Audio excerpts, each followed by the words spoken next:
Wow. Nice. Yeah. All right, so this was another exciting one. Yeah, a little redundant, but Yeah. it was interesting. It was all right. I don't know how far you got through it. I got like 40 pages or so. I got through it. Wow. I got through it. Yeah. Okay, I assume it didn't really change because when I started looking up summaries, it seemed like after you read the first 3 chapters, you get like, okay, I see where this is going. Exactly. I mean, I will be honest. I skimmed a bit of it because it's like it was basically the same point over and over again. So we're talking about we're starting John Locke, and we're starting with the 2 treatises of government, and specifically we're gonna do the first treatise, right? Which is basically a refutation of the divine rights of kings. Yes. And specifically, what is it, Robert Filmer's Patriarcha, which is apparently at least John Locke's time, the most cogent argument for the divine right of kings. Right. So yeah, just wanted to get that out there for the people. Yeah. Yeah, that seems right, and it seems like a lot of John Locke's refutation has to do with Filmer's basis of the divine right of kings, having to do with going all the way back to Adam and the biblical relationship of Adam to the world, and then Moses, sort of by extension. Right, I mean, that's not basically... Moses, I mean... Wait, no. Noah. Abraham, Noah, all of them. Moses, yeah. I mean, all of them.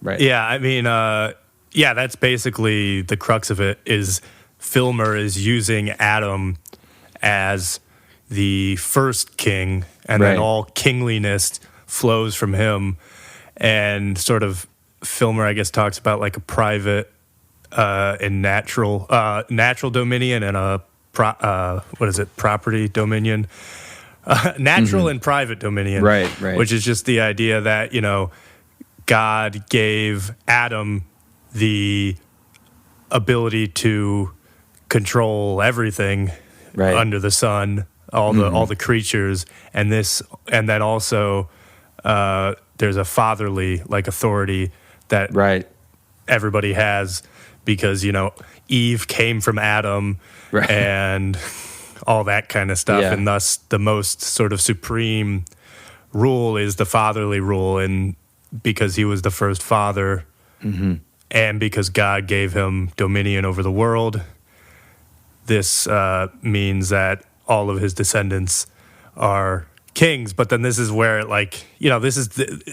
quickly just Locke. The funny thing about reading this is because it's like John Locke is he's just using logic to and this is why it's so repetitive and kind of difficult to read, because he goes through every single quarter of Filmer's argument, and he's like, well, if this is true, then this will contradict, because it's like, well, if everybody was granted dominion, then everybody's a king. Right. But if only one person was granted dominion of the heir of Adam, then that means that we need to figure out who the heir is. This is basically what the last chapter is about. And we have no way of knowing who the heir is. And he goes through all these other examples. I mean, you brought up Noah, and that's the point, is apparently Noah split the world into 3 and gave it to his 3 sons. But which of those 3 sons then would be the supreme leader? And we have no way of tracing back even to that. And then, so it's just... It's obviously all just stupid. But it's interesting that it's you have to remember, it's so this was, he wrote this in 1690 or something. It came out around then. It basically came out right after the Bloodless Revolution in England, which established the constitutional monarchy and brought in, what is his name? William of the Orange from the Netherlands. The Dutch guy. The Dutch guy, and Mary, William and Mary, which is where the college gets its name, in Virginia. It brought them over and supplanted the guy that was there. I can't remember his name, but who was more of along the lines of the supreme monarch and didn't want parliamentary rule and wanted a more, absolute rule. And so there were a lot of people that were arguing for that style at this time. This was, so Locke was very much going against the grain in probably doing this, and also just kind of showing how people can just apply common sense to a lot of these arguments. And I wonder if when John Locke was writing all this, if he wasn't just thinking like, I can't believe I have to use logic on this, because like the basis of the argument is in some sense kind of a silly story that we're not even sure if it's true. I mean, it's not you know what I mean? It's like, it's obviously an important story historically, but like nobody knows if that, if Adam and Eve actually existed. And yet they're like building this whole rational basis off of this story. So isn't his whole point that he very vehemently does believe it, and he's coming at it from the perspective of belief in the story? But I always wonder about that kind of stuff, of how much they actually believe that and how much they just it happens today. It's like there's a lot of people that will say things, which is only like half truths of what they believe, because they can't go full into saying what they believe, because I see what you mean. The society isn't sort of ready for it, Yeah. I mean, it is interesting to use logic and to hit every corner of it. I think when I was reading it, I was having a similar thought to the reading from last week about, and I think we talked about this, about the elegance of a solution. And if a claim is sort of totalitarian, you don't actually need 100 refutations. You only need one to refute the entire claim. Right. And I think that there's power in resting on that. Like if somebody makes a statement that says this is true always, all you need is one example of it not being true. And then their entire claim crumbles. Yeah, no, it's true. It is true. By the way, it's King James II. I just want that was who got supplanted. I was thinking Edward, but then it didn't seem right. It would have. I mean, that wouldn't have been a bad choice. Edward or George or Andrew, Fredward, Arthur, Fredward, Fredward. But yeah, no, I agree. I mean, and again, this is sort of I brought up Gödel the last like 3 episodes, but it's just we keep sort of coming back to this idea, and that's essentially what Gödel did. Is he found one paradox in the system, and that it's a question though. This is a good question actually, because you're saying that the whole thing crumbles, but I guess in some cases you might say that even though Gödel found a paradox in the system, the logical system of math, we're still able to use it for purposes that are useful. So maybe that's actually not always the case. In the case, you know what I mean? Well, my point is specifically with a totalitarian, with a point that is sort of universally true. Yeah, well, and Locke found more inconsistencies in the argument than just one also. Right. I think that what I'm saying is I think that there's power in just resting on the amount of work that you need to do, and it's sort of inefficient to overprove a point. And so if somebody's point is it sometimes rains, that's a much harder thing to refute, because then you need to prove that it never rains. But if somebody says it always rains, it's very easy to refute that, because one example of rain makes it crumble, is what I'm saying. Right. Yeah. So you're saying maybe if Filmer had done a little bit like, the potentially divine right of kings, it would have been a harder argument to refute. Yeah, exactly. I love that. Yeah. I feel like this is back to the point that we've been harping on about the importance of knowing that you don't know. And I feel like if people are making very strong claims right away, there's a lot of reason to be suspicious. But on the other hand, making strong claims can be very honest, because what you're doing is you're opening yourself up to the vulnerability of somebody proving you wrong more easily. Right. No, yes, that I definitely agree with. And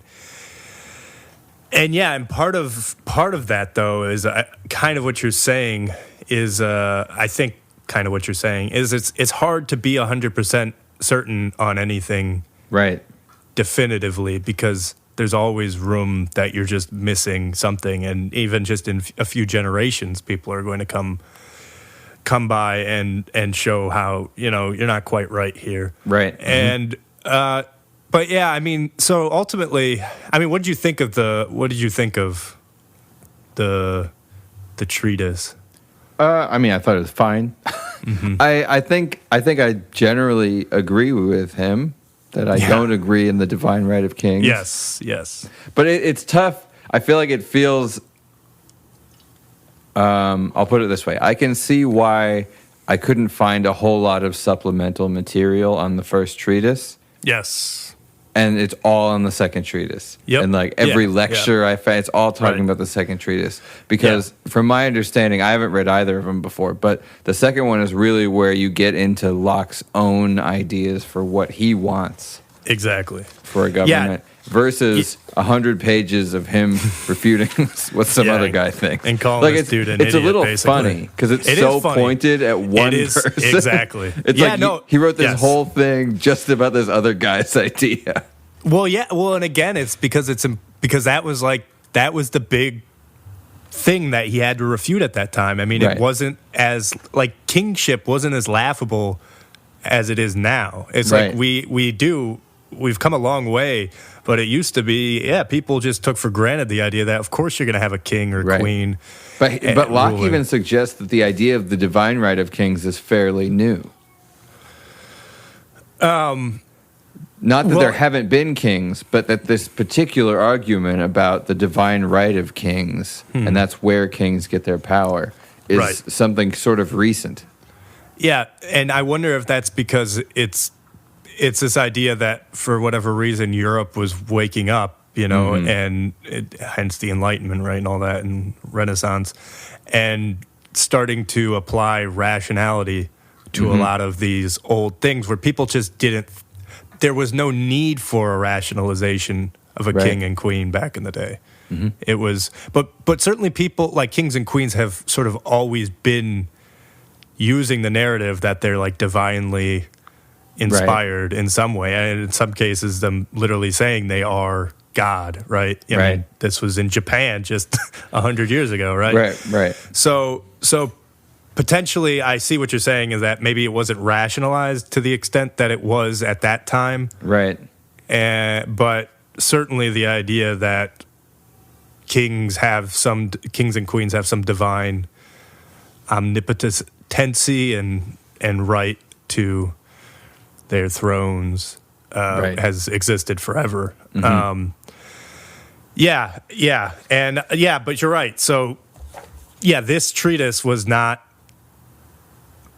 about really Locke's opinions. It was just him going. But he does actually talk about it a little bit in at least, and he sort of he foreshadows the fact that he's going to talk about this. So I have it it's in the Monarchy by Inheritance. So it's chapter 9. Mm-hmm. And he, talks about so he's finally talking about his opinions. The ground then, I think, to be, but where the practice is universal, 'tis reasonable to think the cause is natural. The ground then, I think, to be this: the first and strongest desire God planted in men and wrought into the very principles of their nature, being that of self-preservation. That is the foundation of a right to the creatures for the particular support and use of each individual person himself. But next to this, God planted in men a strong desire also of propagating their kind and continuing themselves in their posterity, and this gives children a title to share in the property of their parents and a right to inherent in possessions. But he sort of makes a clear point here, because he's saying this is not the same as a right to inheritance of power. Mm-hmm. And, that's a big distinction. So he's sort of agreeing that there is some form of inheritance that is legitimate. Right. but you can't pass down power. Right. And a lot of this goes back to that idea that, because all men and women, all humans are born free according to God's conception, that they are, that all the children of God are put on the earth to have dominion over the low, as they say, the lower creatures. Then by that rationale, in some sense, but everybody's a king and queen. Right. Yes, that's what I thought too. Yeah. And thus you can't supplant your will onto others if they're also a king or queen. Right. And like I said, I already said that, but that's basically what, his argument always came down to when he was refuting it. It was either that or the idea that, well, if there is just one, how do we know who the actual heir of Adam is, and how do you even determine that? Is it the oldest? It was suggested there, for a second, it would be the eldest, but then it's like, there's plenty of examples of where the eldest was supplanted by God themselves in the Bible, and because of whatever, and then it became the youngest that was actually the one that, inherited the kingship or queenship. Well, it's interesting because I think it's in the book of Luke that they trace Jesus' lineage all the way to Adam. Oh, yeah? Yep. Interesting. Yeah. Okay. Interesting. Well, but then Jesus didn't have any kids, so exactly. Oh, well. Well, we're all right. That's part of the revolution of the story, which is interesting because all the lineage in the Bible is traced through fathers, and it's actually Joseph who's traced back to Adam, which is an interesting side point because Jesus, in theory, according to the story, was born through immaculate conception, so sort of not technically Joseph's kid. Yeah. But yeah. Anyway, so the idea of arguing about Adam is also funny to me. And I'm sort of interested in reading at least some of Filmer's argument. Oh yeah. Because I didn't get a chance to read any of his, other than the excerpts, obviously. Right? Because that section of the Bible is so short and limited. I mean, it's not highly detailed. It's like 4 or 5 chapters of Genesis even talk about Adam. And to build such a strong theory like the divine right of kings and the idea that we're all born slaves because of this, or all except the kings, I guess. Yeah, I mean that's why I was saying it comes from 2. And I have this highlighted somewhere at the beginning of chapter 7. He sort of summarizes what Filmer's argument about Adam's monarchy. In the foregoing chapters, we have seen that what Adam's monarchy was. In our author's opinion, and upon what titles he founded it, the foundations which he lays the chief stress on, as those from which he thinks he may best derive monarchical power to future princes, are 2, vis-a-vis fatherhood and property. And so that's what I was saying earlier. And therefore, the way he proposes to remove the absurdities and inconveniencies of the doctrine of natural freedom is to maintain the natural and private dominion of Adam. Right. Yeah. So I mean, it's the fact that Adam was the father, and so all fatherly,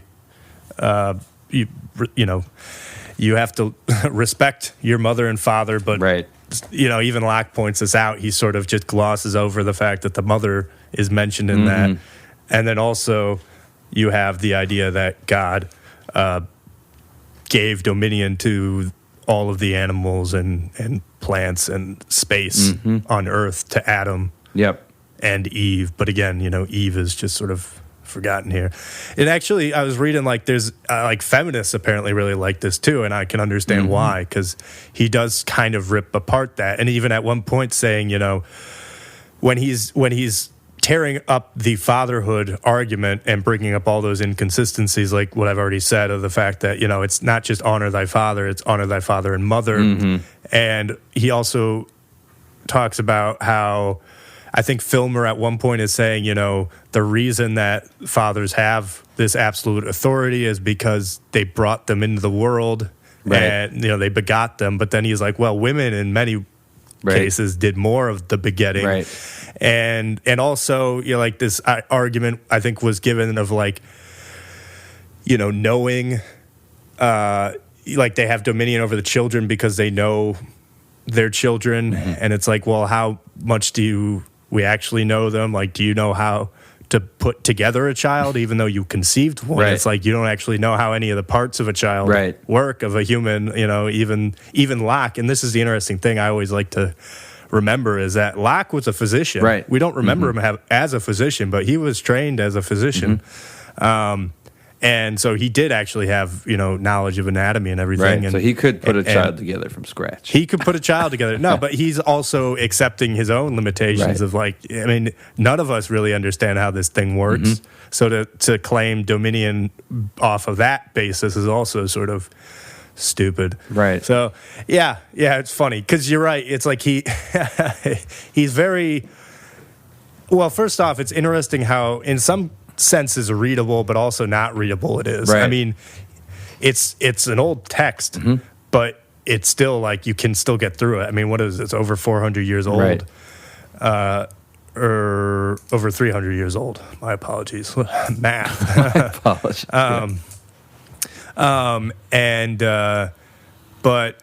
But still, I mean, you can read it, even though I guess the version that I read didn't do the weird, what is it, like S's were written as F's back in the day for some reason. Oh, in German?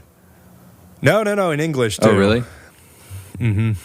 Yeah, like David Hartley. Wait a minute, that's a real, but then you're not reading like a modern copy. Yeah, but that's what I mean. That's but I mean, yes, but like I have a David Hartley who came 2 generations after Locke. I have one of his observations on man, his frame, and his expectations, and it's kind of difficult to read because of that. Oh, that's interesting.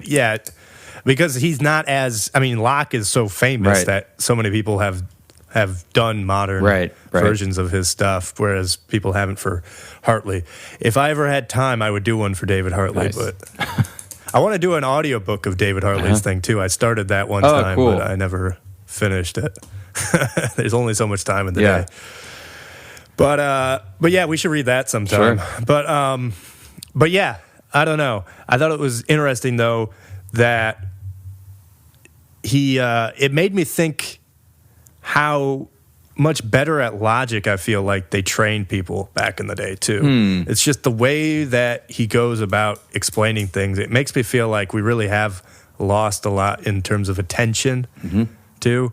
People might say today that, sentence structures are better because they're shorter and more concise, but you can also wonder, is it just that people had longer attention spans to be able to follow a larger train of thought? Maybe that was why the sentences were so long, and also they were just smarter, that you didn't have to be as direct in how you were talking. Because, they'll use like a lot of double negatives and stuff to explain things, but part of that makes me wonder if it wasn't just made the reading a little bit more interesting, or it could have been that they were dumber, but I don't think that's the case because, Locke was a very intellectual person. So I don't know. I'm kind of just spouting out a lot of ideas here, but all of it's just to say that it is interesting to read these old texts because you just get an idea of how similar but also different their brains worked. And I already said this about Socrates too, but, especially seeing it in the original tongue, which it was in English. So you can kind of see how much English has changed. They use shown is spelled with SHEWN and shoon, exactly. Yeah. So on that point, though, do you think that logical arguments have gotten worse? Because part of me wonders if some of it has to do with the fact that writing is so costly in terms of resources and time. And so you can't go back and forth in Twitter comments or in Reddit comments. And so you have to maybe make your argument as full and as bulletproof as you possibly can because you're not going to be able to just rewrite and rewrite and rewrite and revise and revise and revise, because the process of making writing available to anybody is extremely costly. And also, who's going to be reading it? That's the other thing I think about these texts. You know, we're talking 16, 1700s. This isn't the kind of thing where tons of people are going to have access to any of this stuff. Who is this for? Well, so your first question, I think that, yes. I think that while on average we're more educated than the average person back then, Locke, like when you went and got a education at a university, which Locke did, you're going to get logic and rhetoric. Right. Like those were classes everybody was taking. And I just feel like you do see that as like how he inverts arguments and stuff like that, where it's just not that people don't do that today, but it's just not like there was that idea. I mean, first off, there was much less to read, so you could just go maybe deeper into stuff. Sorry, I'm messing with this because it keeps falling. Give me a second.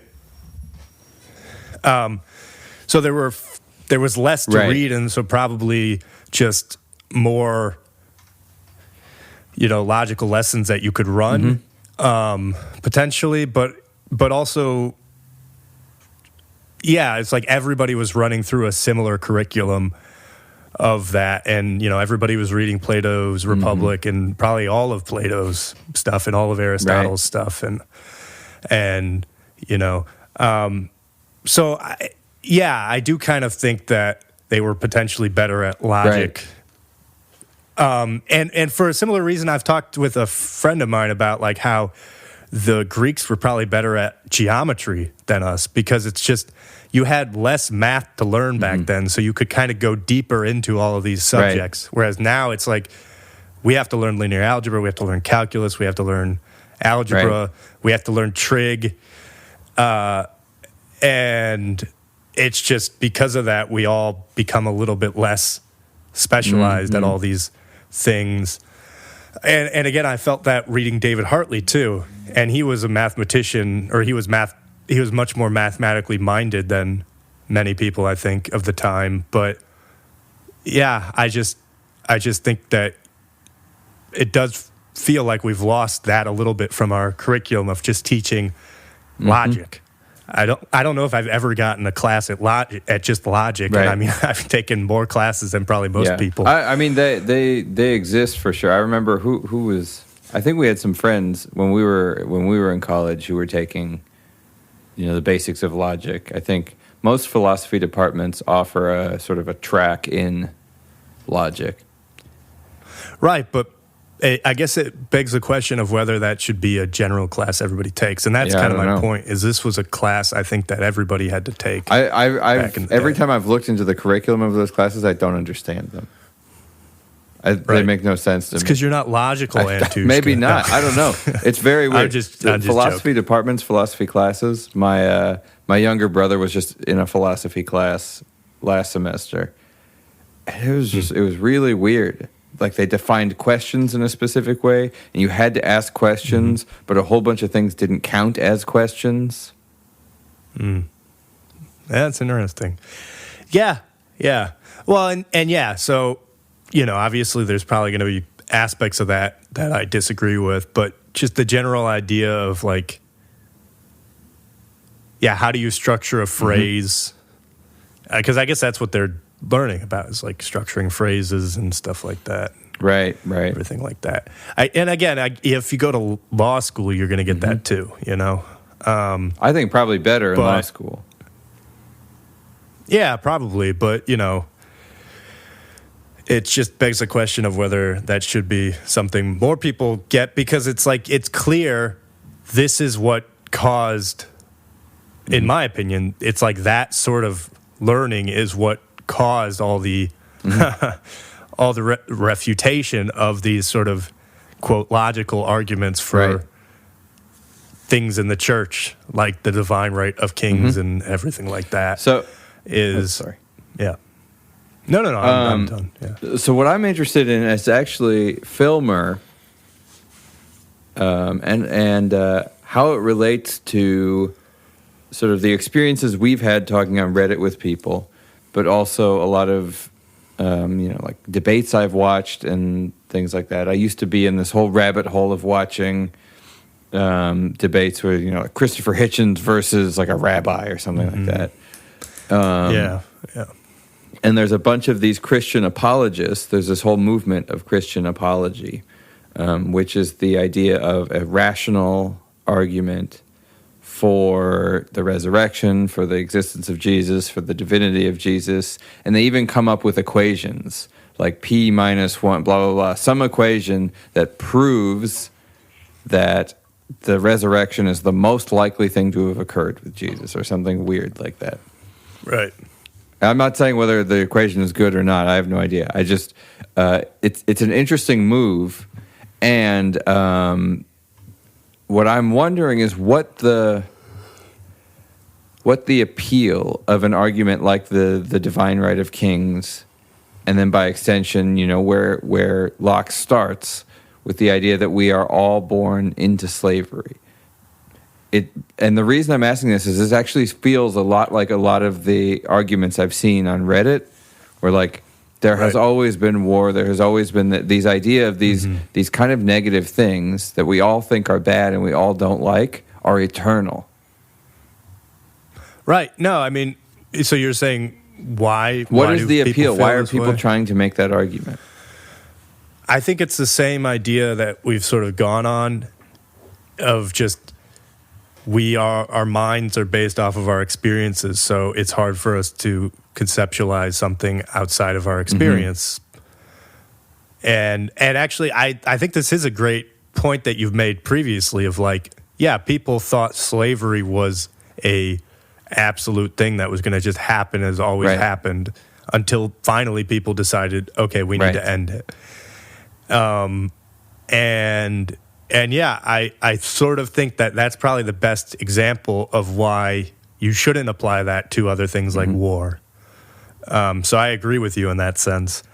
But I think it's just because our minds function based off of experience, and if we can't see any examples of this, then it's hard for us to know. I mean, it's the same thing of like how somebody would have told you that we would be flying in these steel contraptions 150 years ago, and people would have been like, yeah, okay, all right, you've been smoking a little too much opium over there. Yeah. There's something to me really depressing about it, though, because there's a big difference in saying, it seems to me unlikely that we'll get to that point, than saying it's actually impossible, and not only impossible, but it is the way of nature as ordained by God. Because if I said, I said something like, I don't like how high taxes are, and somebody was like, well, it's the way of nature as ordained by God, that feels crazy to me. And that's a little bit like what the slavery idea is. And I don't imagine that Filmer is arguing about slavery in exactly the same way that we're talking about it. Like, maybe you could have had a conversation with him where we're saying that a country might outlaw the practice of slavery as in the true ownership. I think that Locke put it, I don't know this, but I think Locke used the term slavery. I'm not sure Filmer did. Locke conceptualized doesn't he quote him in there? Maybe not. It could. But I know that certainly Locke is framing the argument in that setting of like what you're basically arguing for, Fillmore, here is that we're all slaves. That all government is absolute monarchy and that no man is born free. Is that, that's how it opens, but that's John Locke saying. Yes, but they're in quotes, so I don't know. There's no footnote there. It's at the end of paragraph 2 of the first chapter. Yeah, I'm not seeing it, but it's, then the end of the first chapter ends with, I think, is another quote of Filmer. Men are not born free and therefore could never have the liberty to choose either governors or forms of government. Right. Princes have their power absolute and by divine right, for slaves never could have right to compact or consent. Yeah, okay. So you're right. Filmer uses that. Adam was an absolute monarch. Right. And so are all princes ever since. Right. Yeah, no, and so I'm glad you brought all this up, because this is another sort of important point that I wanted to emphasize, is how we have forgotten this, but it was very much, especially in America, we've forgotten this. It was very much just what people thought, again, that we were all slaves or serfs or whatever, but you know, the idea that, it's like there's no way that you can move up in the social caste system. Right. It was much more fixed, and we talked about this with feudalism and everything. And it feels honestly like we're kind of going back to that in the U.S. Yeah. Even though we have this outward opinion that there is social mobility and everything, but the church was like one of the few places where you could ascend. Right. And, if you could read, you could become a priest, and then you could ascend in the church hierarchy. And that's an example of, again, getting back to David Hartley, this is how his family, and this is what you saw in England in like the 17th century, is you had a lot of people from the urban or rural parts of England moving into the cities. And, David Hartley's like grandfather or father became a priest, and then, he became a physician, and then his son became a plenipotentiary and was like actually one of the people that negotiated the truce between America and England during the Revolution. And that's 3 generations, and it started with a priest, basically. So, I think I feel like that's a point that's worth harping on, is like how, because again, it's obviously slavery now has become such a, well, first off, it's we just think of it under racial terms, but it, and again, I mean, Europeans they did it under racial terms, but everybody was doing it under racial terms, and it wasn't just a black or white thing, it was a white on white thing, a black on black thing, a brown on brown thing, and also it was within the same nation, you had this idea that the rulers looked upon sort of the lower class as slaves. It's like they didn't own property. And while they called them serfs, and I guess I don't know when the term serf came up into the vernacular, but certainly,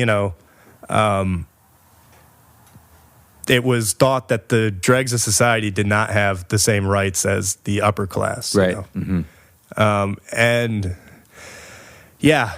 I think you see this thinking a little bit in the, quote, ruling class of today, of like, this patriarchal feeling that the masses need to be led, and that if you have a certain income, it is your sort of duty to do the leading. I think you see this more acutely in Europe than in the U.S. Yeah, but I would say it's very live on the, in the centers of power. And having lived in D.C. for 3 years, I definitely felt that. And I was I wasn't hanging around with the politicians, but I was hanging around with the people that clerked in the politicians' offices. You know what I mean? Is the people that will be the politicians in 15 years. And or at least the people on the staff, right? And there's very much a paternal aspect. I mean, I have family members in the Netherlands, and they talk about this, about how, for instance, the Conservative Party just won in the Netherlands, and a lot of it is young people and then working class people, like there were the whole farmers' protests and stuff like that. And my family thinks the way that they see it is that it's a failure on their part to properly teach these sort of undereducated people the right way. Yeah. And that's like everybody in that class, in the net, like all of the kind of like the middle class young people, the ones who are not supporting this conservative party, come up and they do like UN classes, and they all see themselves as sort of like stewards of the world. Yeah. Yeah, I really hate that. Because it's so infantilizing, and it also just removes the idea. I mean, so many people in our society are able to abstract themselves away from all the difficult things because of how specialized our society works. And it's just like to say that you know everything because you went to and got a degree. And again, I'm saying this as somebody that is very educated. You know this, right? It's like I would be in this class in many senses. Overeducated, maybe. Overeducated, certainly. But for some reason, I've always just had this also, I guess you could say, blue collar aspect. Maybe it was from working construction and stuff. Right. I don't know. But it's like, I even feel this with myself. There's so many things I don't know about, just like fixing a car. Right. How do you grow food? It's like all of these things that we take for granted because other people are doing them. Yep. I was walking home just the other night, and there was just this guy with a truck. I mean, this is getting very, platformy, so I apologize. I'll get off the soapbox in a second.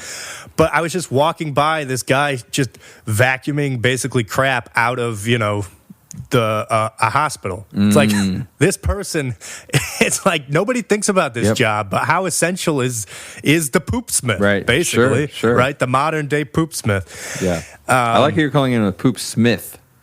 Well, that's what they used to be called. Didn't you ever watch Homestar Runner? Oh my God, the poopsmith. Yeah. Did you watch that back in the day? Yeah. A couple. I didn't watch it that much, but yeah. A few. Trogdor. Yeah, I watched it a lot for some reason. Burninator. Burninating the city and the animals. Yeah. So, I mean, it's just all these things that many of them couldn't do, too. It's like there's all these, they're the thinking class and not the doing class. You know what I mean? Right. And again, I think about this with myself of like, how many practical skills do I have? I can write really well and stuff like that. Not really well, but, I can write well. Enough. But I remember thinking this when I graduated from college. I was like, what can I actually do? Right. I legitimately thought that. I was like, it's a good thought. It's good. It's like, I don't know. Anyway. So I feel like there's not that much more to talk about this particular treatise. No, but there's not. Another thought that I've been having the last few weeks as we've been reading this philosophy, because if I'm being honest, I'm a little down on it. On what? Just on philosophy. Kings? No, just on what philosophy is and what its utility is. Oh, I see. I remember... Is it because you got banned from our philosophy? Yeah, I'm like, guys, come on. Let me in the club. Yeah. No, I don't care about that. No. I noticed you didn't post this last week. Yeah, but you were busy. You were busy. Yeah. I know. I'm joking. No, I got a gig with. You told me. Oh, did I? Well, you told me you got it's with that crew, right? Oh, I got another one with another big artist in town who was just playing cool. The Moody Center and just playing a huge U.S. Cellular Arena up in Dallas or whatever. It's just a duo gig, but I'm trying to learn. Learn her set. And you're playing. You played at the U.S. Cellular gig? No. That's where she played. She just opened up for Shaky Graves up there. But wow, it was a big thing. But anyway, so Shaky Graves played U.S. Cellular. Jesus. It was I don't know if it was USA, but it was a big venue. Yeah, I just meant that as an example. I don't know if it was literally U.S. Cellular. Gotcha. I don't know if U.S. Cellular exists anymore as a company. Yeah, I'm getting you off on all things though. So anyway, I was just So no, I didn't post. I should have posted. I didn't. No, it's okay. What am I doing? We did okay. We did okay this week, even without it. So that was kind of good. Nice. It seems like we're starting to get an ingrained audience that is listening. Didn't you say that we had 5 million at one point? Yeah, I mean now it's 6. Well, what do you want from me? What do I want from you? I remember that conversation. You were like 5 million. Yeah. Anyway, so philosophy. So I remember a debate that I watched once between Lawrence Krauss and I think it was a Christian apologist. And Lawrence Krauss said that the world has moved on from philosophy. So he's a physicist. Right. And it really has no use. Like science, modern science has taken the place of what philosophy used to be good for. And so there is really no place for philosophy in the modern world. And so we're reading all these old philosophical texts, which I think are interesting, but I do wonder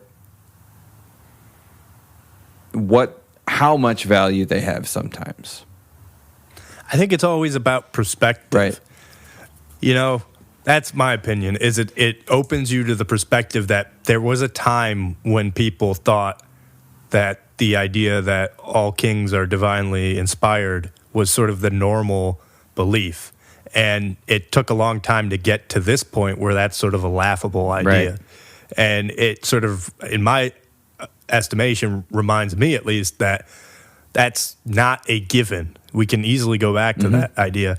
And then more generally, this idea that philosophy is just, it's examining ideas abstractly, obviously, because ideas are sort of by definition abstract. But I think it's a good exercise in thinking. And ultimately, in my opinion, it's all getting at the basis of the mind, which is why it's very fundamentally important, because we still, even science hasn't sufficiently explained the mind, you know. And that's why, again, Locke is great, because he also gets to this point. Is, you know, he has his treatise about the mind and everything. And yeah, I think that's, in my opinion, the most important. Do you feel like there's a God of the gaps problem with philosophy and the mind, though? Or do you know what the God of the gaps idea is? Isn't it the idea that basically every time you get to a leap, you just... Yeah, you say something like, you know, what makes the sun come up and down? That must be God. Until you have exactly. And then once you have a science explanation for that, you no longer say that's God. You use the science explanation. But then God is the other thing that you don't know. Right. Yeah. Yeah. I mean, I think all science has that. Right. You know what I mean? Like, then science has the cornerstone on it. And so we're looking for it to be science, but until it can be science, then it's philosophy. Maybe, but again, is that a reason to throw it out? Because again, you could look at like a lot of theoretical physicists as being philosophers, and I think many of them would sort of think of themselves as that. And isn't Lawrence Krauss a theoretical physicist? I imagine, but I could be wrong. Well, I don't know. I don't know. Yeah. I think he's. This is not. My thought is he's probably mostly. Are you going to slander? I think somebody? He's mostly like a personality. Like is. Yeah. Well, he was before the Me Too movement. Oh, that's right. I forgot about that. Yeah, he got Me Too'd. Yeah, and honestly, I haven't seen him really around since then. But yeah, I don't know, because I think, as I just said, metaphysics is for me sort of maybe the most fundamental of the physics and what it can give to us. It can help us understand the mind more. And then, you know, the idea that Socrates is sort of purporting of just the importance of doubting and being critical of your ideas is another thing that we get from philosophy. But I agree, it's like in terms of how much...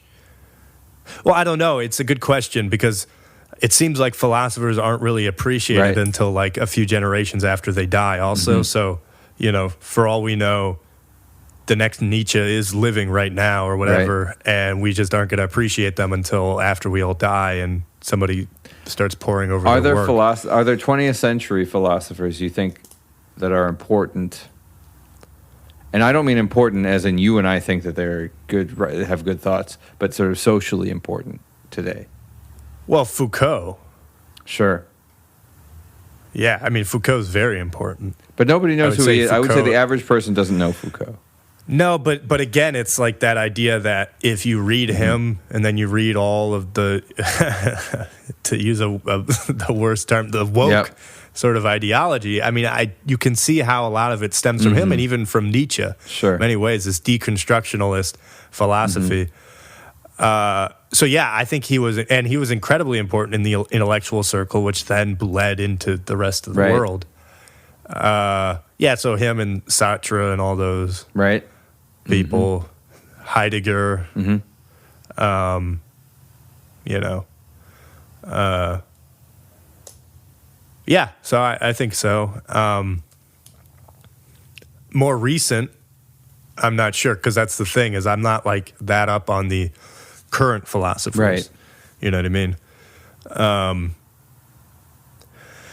But I mean, I think people again, out there spreading yeah. ideas, making arguments, and trying to refute arguments all kind of fit into the realm of philosophy. Like, I don't see him as having long-term, some kind of lasting impact. But somebody like Jordan Peterson, I would say, is broadly Foucault? in this realm. Oh, yeah, that's a good point. Yeah, honestly, yeah, that's a great point. To me, it's somebody making arguments and remembered. refuting arguments in some way. Yeah, exactly. And I mean, that's a great point. Thank you. I mean, and that's maybe one of the great utilities of it, because that's essentially what Locke was doing. Is he was like, okay, there's this crazy idea that people keep saying, let me just write a treatise and refute it, and then also let me write this second treatise and tell you guys what I actually think. Right. Which we'll read for the next time. I appreciate that. Also, I'm excited to be reading somebody who is saying what they actually think. Well, actually, Plato and Socrates, it's different. Socrates is just the most annoying character ever. I love that you don't like Socrates. Yeah, that's funny. We should honestly read at some point then when Nietzsche sort of digs into Socrates and get your opinion on that. But we'll give Nietzsche a little break for a little while. Yeah. If we come back to Nietzsche, would you want to just like label it like 6.4? I was thinking that might be a good way to organize. I don't know. Anyway, it could be fun to do that. Yeah. Anyway, but so philosophy. So I see people as not even just Jordan Peterson, but any in the sphere of sort of trying to make arguments and refute arguments about the nature of society and existence and all this stuff. I think they are within the realm of philosophy, whether they have philosophy degrees or not. And that's more of a dig at the philosophy degree folks. Because I noticed that nobody with philosophy degrees is doing anything like that. So, well, that's not true. Well, I mean, because like Sam Harris, doesn't he have a philosophy degree? I think he has a degree in philosophy. He has a degree in neuroscience. But he might have an undergrad in philosophy or theology or something. And then there's that other guy. One very, I think, quote, deadly combo is the philosophy math combination. And I feel like there's that one guy, what's his name? James Lindsay? I forget it. Does he have a philosophy degree? Yes. I know he's a math. He has a math degree. Yeah, I felt like he might have had a philosophy degree, but maybe not. Yeah, he's a funny guy. Douglas Murray. I guess I don't know if he has a philosophy degree either. Anyway, all these folks. Andrew Sullivan. He might also have a philosophy. Andrew degree. Sullivan. Oh, the writer for the Atlantic. Okay. Well, I guess anybody with a PhD has a philosophy degree. Yeah. Okay. History. Okay, Andrew Sullivan's got a degree in history. Nice. Yeah, I mean, maybe it's a fair point. Maybe. Maybe. It was just a silly dig. It doesn't matter, actually. I don't think it matters. I think you're just mad about our philosophy. Yeah. Anyway, so where I get into is this important and what's the utility is I would say that you're right about the Socrates and the thing about the lesson to be learned from Socrates is the idea of doubting yourself, not being too sure of yourself, that no matter what you think, there are probably massive holes in it. That Socrates could certainly pull out in 2 seconds, kind of a thing. So having that humility about your ideas, I think we talked about this before, and I alluded to it before. It's a lot of reading to do to come up with a point that's 8 words long. Yeah, no, it's true. Yeah. Although, again, I already made the point about it being an older language. Mm-hmm. People were just getting used to that sort of thing. And then also it's this idea that as soon as you start making ideas more efficient, you potentially are losing out on discovering something new. And I think this is the big thing. And I mean, even with Locke, it was a bit pedantic at times, and you're like, okay, basically he's saying that, we will never know who the heir to Adam is, so that's crazy. And also, if we're all God's children and given dominion, then, how can you have dominion over anybody else, I feel like the heir to Adam thing is a mistake, though. This is where it's like, I think it's a little bit like being a lawyer, and you shouldn't ask questions that you don't know the answer to already. Yeah, yeah. Like, it's a really dangerous thing to do if you're asking on the stand, because you don't know what's going to happen. And so there is something to not taking an idea further. So it's more than just it's inefficient, but also you're opening yourself up to new lines of attack. So if your argument is that there isn't a divine right of kings because, based on this Adam argument, at least, because Adam had no divine right over other people, because every individual has their own divine right. He talks about humans as a species perhaps having divine right over other creatures or something like that, but not Adam having divine right over all other humans. Then going down this other track of, if Adam did have a divine right, and that goes down through heirs, who is his heir? To me, you're opening yourself up for confusion and your point to be taken in the wrong direction. Yeah, but yes, I mean, and that's what happened. Because if your first thing, if you're saying, it's what I was saying before, if you're saying that this is wrong because of this, and then you say, and even if this, I understand why. I kind of get rhetorically it can be really strong if you have 2 home runs in a row. Oh, you're talking about why maybe Locke shouldn't have broken it down as much, is what you're saying. Right. Like, skip the heir thing entirely, because you're opening yourself up. It's, to me, that point is not as much of a home run. The idea that even if there is an heir, we could never know who it is. I think that's a home run because it's very true. Right. I mean, and I do disagree on this because you're bit. Opening yourself up to the idea that sovereignty through lineage is potentially reasonable. Well, he's saying, let me grant that to you and then show you why it's still stupid. Right. Which I think is very good. I mean, again, I actually do kind of disagree with this because... Right.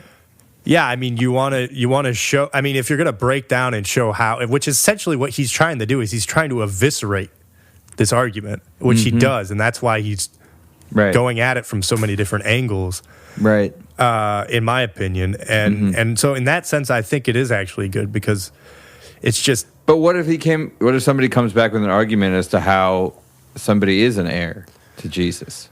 Well, like he goes, any Christian is an heir to Adam or something like that. I mean, he kind of goes through that. And so then Christians should have dominion. I mean, actually, I don't know if this is the particular argument that was made, but the idea of Christendom, that Christians should have dominion over other groups of people. Because of the heir granted to them, because of the right. He doesn't go down that as much as he goes down with the idea of Jews having that. Right.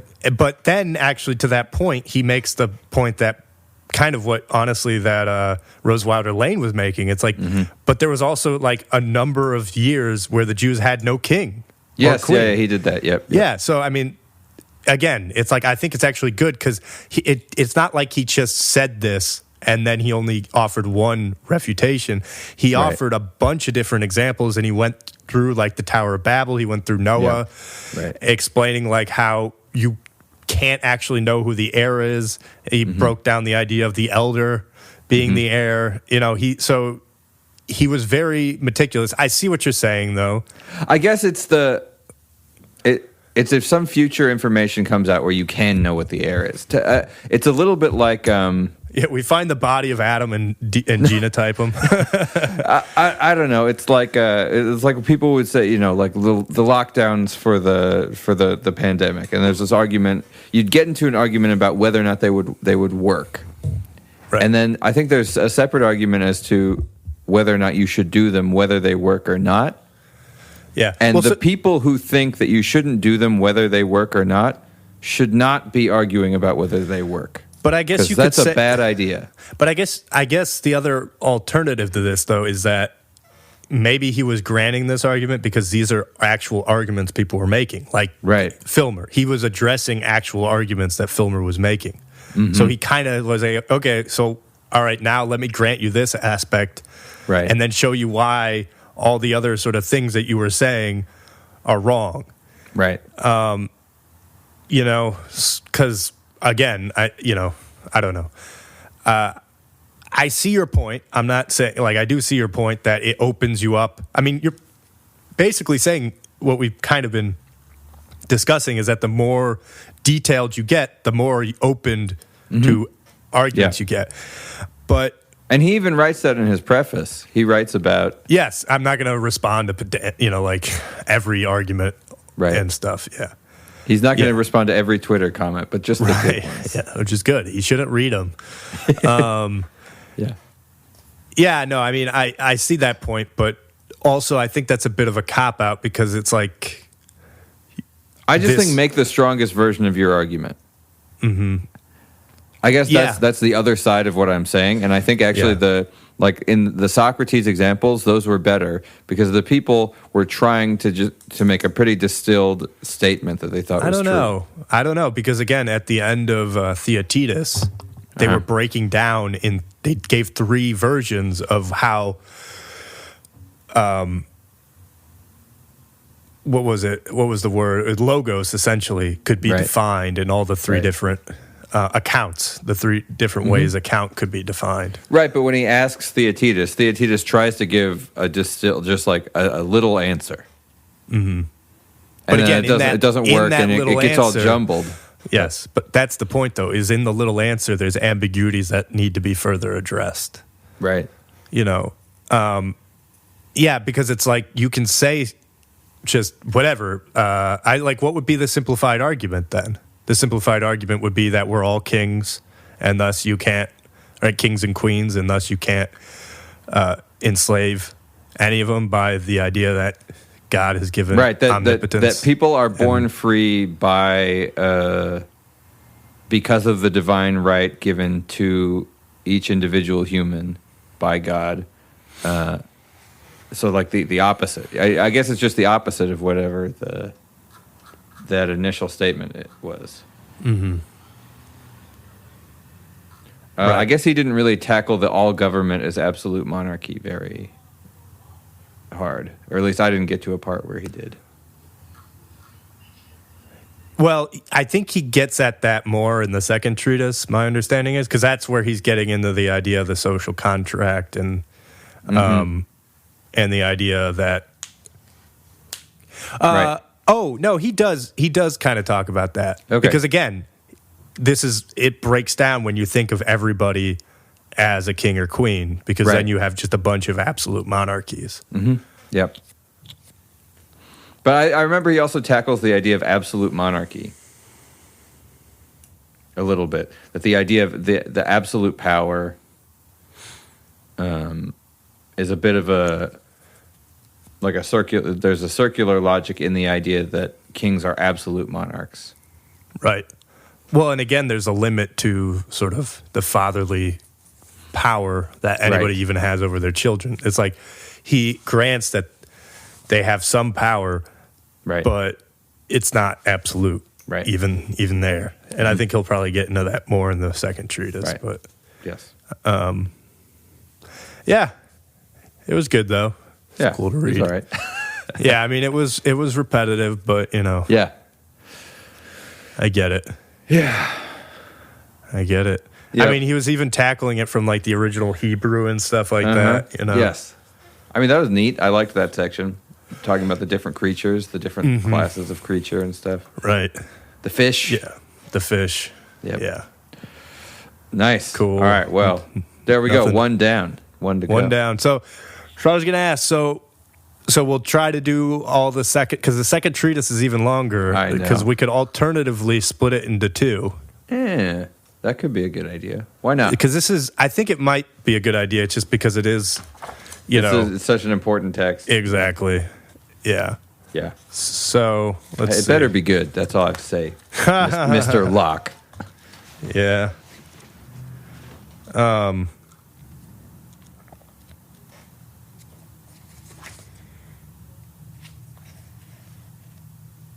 Oh, he starts by talking about Adam some more. Great. We could do like up to chapter 9. Okay. Maybe. All right. And then I'll try. Yeah, that's about the state of nature. That's still about 100 pages. Yeah. All right. Cool. But yeah. So he'll talk about that. Nothing to talk about Reddit, I guess. Fine. Fine. Yeah. Well, I don't know. Yeah. I mean, what should I have posted? The other thing is, I sat down to post a couple times. I was having a hard time thinking of anything that would gain any traction. I think it's actually very. What is the nature of knowledge? Like, this was not going to go anywhere. Yeah, no, I agree. I think that this was the last one was a difficult one. This one, I don't know. What do you think? You think you'll have an easy time thinking of something for this one? I don't know. I kind of imagine everybody's going to argue for the divine right of kings. You can be like, there's always been kings. They've been granted that power by God. Idiot. This is actually one point that I kept thinking about Curtis Yarvin and how he's sort of like a new. Yeah. He's kind of arguing. He's not arguing for the divine right of kings, but he kind of is. It's like a postmodern version. Exactly. Because he's basically saying how it is kind of inevitable and it's his best system and all this stuff. Yep. I kept thinking about him. Yeah, so that's funny. You did too, it sounds like. Yeah. Yeah, that's funny. Yep. All right. Well, that's it. Another episode done. Yeah, it's good. All right. See Goodbye.